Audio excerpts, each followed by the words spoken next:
tas, ko mēs šeit stāstam, tās vienkārši ir informācijas drumstas. Ja?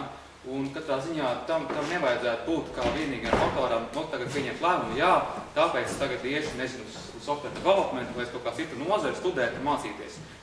Gan jau, kad jums būtu jāatrod simtiem informācijas avoti, no kurienes smelties informāciju, tas būtu tikai viens no jūsu info avotiem, un tad, kārtīgi izsverot, dabūnot vēl kaut kādu info un tikai tad prātīgi pieņemt to lēmumu, kurā virzienā iet, jo tas studiju vai, teiksim, karjeras virzienu izvēle ir, tas ārkārtīgi ietekmēs jūsu turpmāko dzīvi, tādēļ, nevajag būt to darīt, tā kā es tā vienkārši tusiņu pēc aizgājumu tā tālāk. Ok, var teiksim, veikties, man nebija arī slikti, un arī nav arī slikti, bet tomēr labāk ir tā prātīgi apsvērt, atrast info. Tagad internets visiem ir pieejams, tiešām var dabūt atsauksmes, komentārus, palasīt visu, ko.